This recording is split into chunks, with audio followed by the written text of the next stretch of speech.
महाराष्ट्रामध्ये मुख्यमंत्री माझी लाडकी बहीण या नावानं महाराष्ट्रातल्या महिलांना 1,500 रुपयाची भीक देऊन मतदानासाठी त्यांना विकत घेण्याचा केविलवाना प्रयत्न करतायत। आणि दुसरीकडे याच महाराष्ट्रामध्ये छत्रपती शिवरायांच्या फुले शाहू आंबेडकरांच्या महाराष्ट्रामध्ये नाबालिग 3-3 वर्षाच्या निरागस लेकरांवरती इथले नराधम अत्याचार करतायत। तरी देखील या राज्याचे मुख्यमंत्री आणि 2-2 उपमुख्यमंत्री गृहमंत्री भान पिल्यासारखे झोपा काढतायत। लाज वाटली पाहिजे।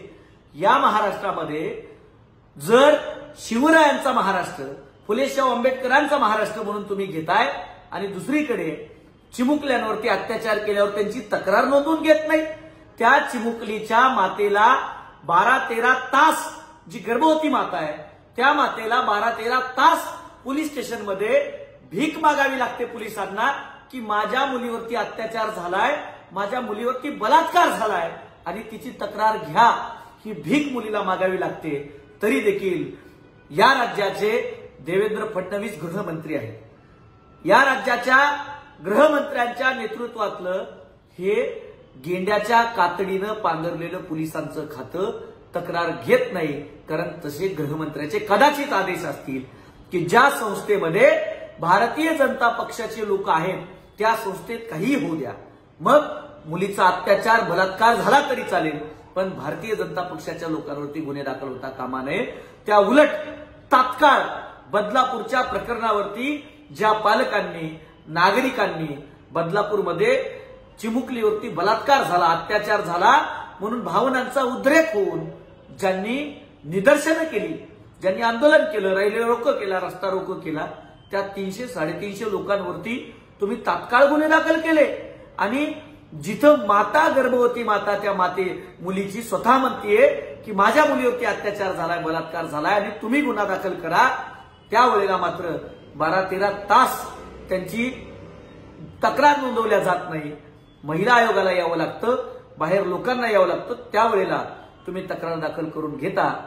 त्याचबरोबर बाल आयोगाला तिथे यावं लागतं। आणि म्हणून या राज्याची कायदा आणि सुव्यवस्था पूर्ण धाब्यावरती बसवण्याचं काम या बेकायदेशीर सरकारनं केलेलं आहे, या खोकी सरकारनं केलेलं आहे। आणि म्हणून या सरकारचा निषेध आता रस्त्यावरती उतरून करावा लागेल। आणि काँग्रेस पक्षाच्या वतीनं आम्ही नांदेड पासून याची सुरुवात करत आहोत। राज्यभर निदर्शनं होत आहेत, अनेक लोक राज्यामध्ये या अत्याचाराच्या विरोधामध्ये रस्त्यावरती येत आहेत। आपल्यातला माणूस जागा करावा लागेल। हे लोन आता तुमच्या माझ्या घरापर्यंत पोहोचलंय। कोलकात्यातल्या एका डॉक्टरवरती अमानुषपणे बलात्कार होऊन त्याची हत्या केली जाते, सामूहिक बलात्कार केला जातो, पण सरकार म्हणतं एकानंच केला। असे अनेक गोडबंगाल या सध्या राज्यामध्ये चाललेला आहे।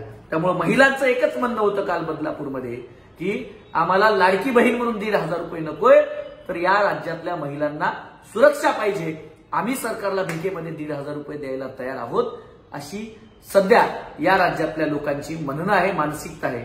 आणि म्हणून सरकारनं जर तात्काळ आरोपीला फाशीची शिक्षा दिली पाहिजे, त्याचबरोबर त्या संस्थेतील दोषींवरती फाशीची शिक्षा गुन्हे दाखल केले पाहिजे।